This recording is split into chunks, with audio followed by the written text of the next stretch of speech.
मैं डॉक्टर रश्मि वशिष्ठ, सह आचार्य राजनीति विज्ञान, गवर्नमेंट कॉलेज जयपुर।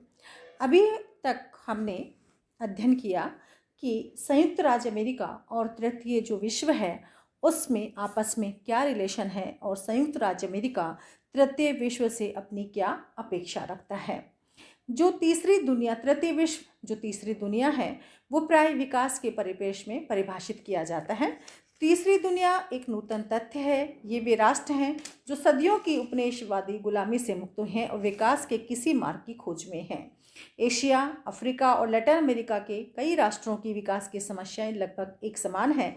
अतः उन समस्याओं और ध्येयों को एकजुटता की प्रवृत्ति पाई जाती है। उनका मुख्य ध्येय विकास है और अपने विकास हेतु वे पहली और दूसरी दुनिया के देशों से विचारधारा, राजनीति और अर्थनीति उधार लेने में नहीं हिचकिचाते, किंतु पूर्व एवं पश्चिम के शीत युद्ध में असंलग्न रहना चाहते हैं। सर्वाधिक स्वीकृत धारणा के अनुसार तीसरी दुनिया में वे देश आते हैं जो न तो आर्थिक दृष्टि से विकसित पूंजीवादी व्यवस्था वाले देशों में शामिल हैं और न पूर्ण नियोजनबद्ध समाजवादी देशों की श्रेणी में आते हैं।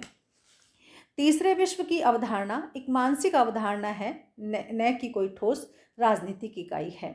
वैसे तो संयुक्त राष्ट्र संघ और उसके बाहर सामूहिक दृष्टिकोण विकसित करने के लिए अनेक बैठकें आयोजित की गई, किंतु अभी तक तीसरे विश्व की कोई राजनीतिक इकाई अस्तित्व में नहीं आई है।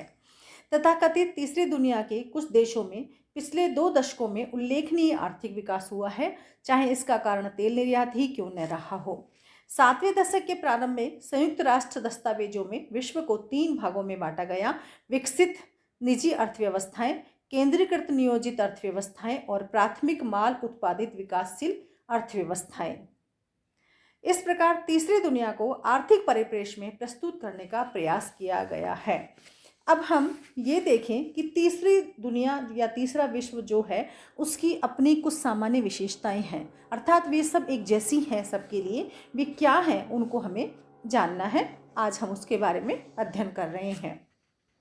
आज जिस विश्व में हम रह रहे हैं उस विश्व के 4.4 अरब लोग विकासशील देशों में रह रहे हैं। इस संख्या के 1/4 को जीवन की आधारभूत आवश्यकताएं की सुविधा नहीं है और 1/3 के लिए साफ पीने का पानी नहीं है, 1/4 के पास रहने के मकान नहीं है, 5वें हिस्से के पास चिकित्सा सुविधाएं नहीं हैं। तो इस प्रकार इनके पास में बहुत सारी ऐसी चीज़ें हैं जो एक जैसी सी दिखाई देती हैं।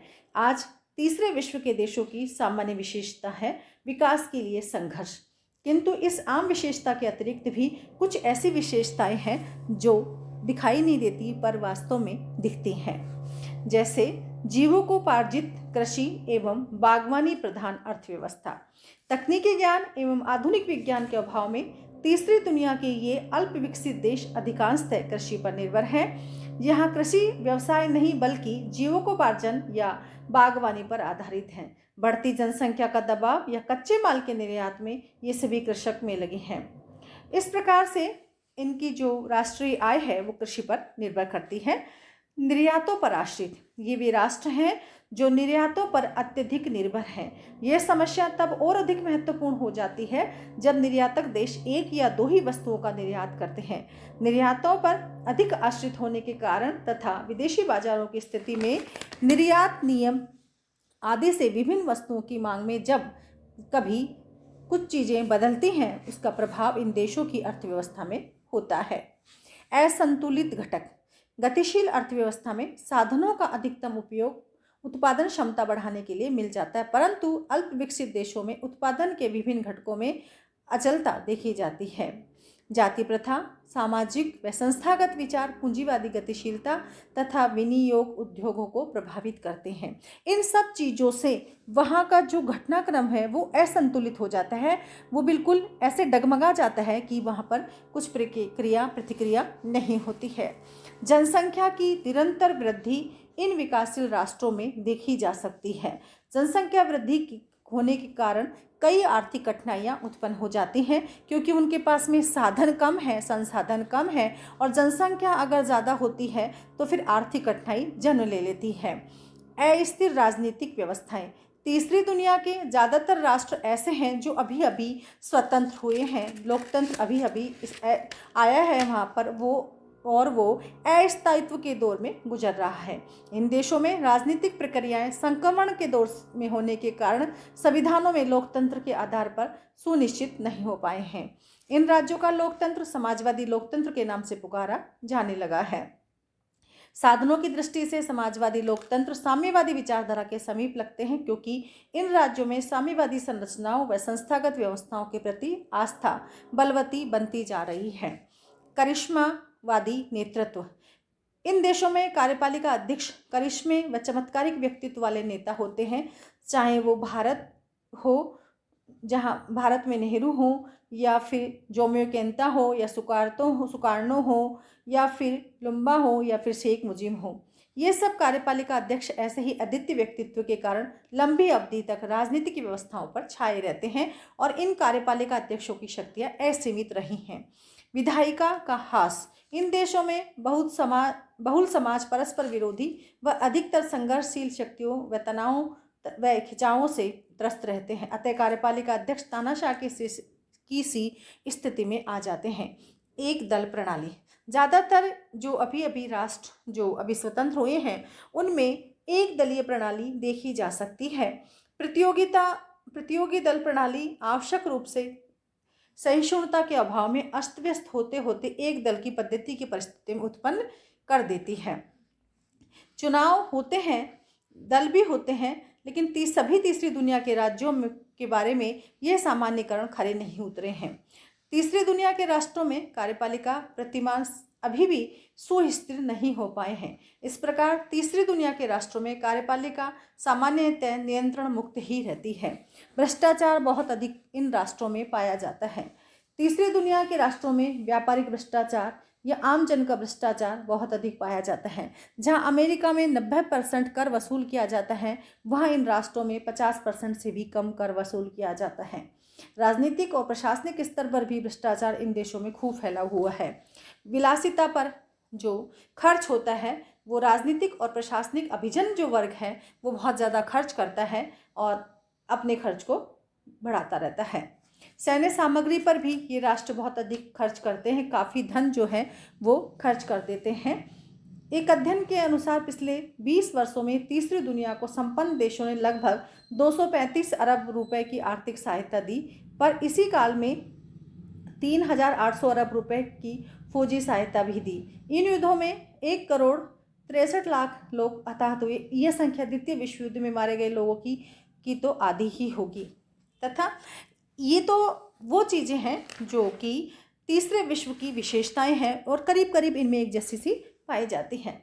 अब ये चीज़ें आती हैं हमारे सामने कि तीसरे विश्व में कुछ विविधताएं भी पाई जाती हैं, कुछ चीज़ें ऐसी हैं जो हर राष्ट्र में नहीं पाई जाती हैं। रोजेन तथा जोन्स ने लिखा है कि तीसरे विश्व के देशों में कई क्षेत्रों में विविधता दिखाई देती है। संसाधन के क्षेत्रों के अंदर प्राकृतिक संसाधनों की दृष्टि से तीसरी दुनिया में काफ़ी अधिक भिन्नता पाई जाती है। सूडान के पास विकास हेतु संसाधन काफ़ी कम है, जबकि नाइजीरिया के पास प्राकृतिक संसाधनों की भरमार है। जनसंख्या की दृष्टि से भी इन देशों की संख्या अलग अलग है। जावा में संयुक्त राज्य अमेरिका की 1/3 जनसंख्या पाई जाती है, जबकि तेल उत्पादक देश लीबिया में जनसंख्या काफ़ी कम है। तो इस प्रकार से हर देश में अलग अलग जनसंख्या पाई जाती है। जातीय दृष्टि से भी इनमें काफ़ी भिन्नता पाई जाती है। भारत में भाषा, धर्म और जातिगत विविधताएं पाई जाती हैं, जिससे कि संघर्ष भी होते रहते हैं। राजनीतिक विरासत। तीसरी दुनिया के राज्यों के राजनीतिक इतिहास में भिन्नता पाई जाती है। कुछ देश जो अभी तक भी उपनिवेश थे, जबकि कुछ देशों पर कभी विदेशी प्रभुत्व स्थापित रहा ही नहीं। तो राज्यों को मिलाकर अभी अभी संघ के रूप में उभर करके आए हैं। आधुनिक और पारंपरिक संस्कृति की भिन्नता भी इन राष्ट्रों में पाई जाती है। तीसरी दुनिया के कुछ देशों में आज भी प्राचीन परंपराएं विद्यमान हैं, राजनीतिक चेतना का अभाव है और वे पुरातन ग्रामीण धार्मिक समस्याओं से जूझ रहे हैं। साक्षरता का प्रतिशत भी विकासशील देशों में काफ़ी भिन्न है, कहीं पर बहुत ज़्यादा है और कहीं पर कम है।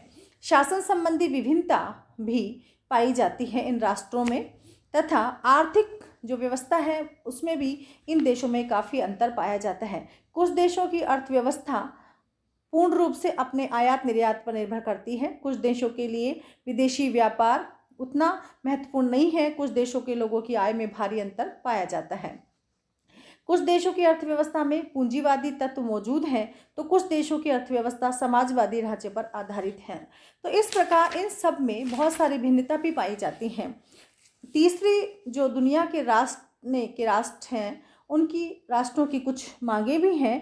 द्वितीय विश्व युद्ध के बाद तीसरी दुनिया के राष्ट्र एकजुट होकर निम्नलिखित मांगे करते हैं। नव उपनिवेशवाद का ये लोग विरोध करते हैं। नई अंतर्राष्ट्रीय अर्थव्यवस्था की इन लोगों के द्वारा मांग की गई है।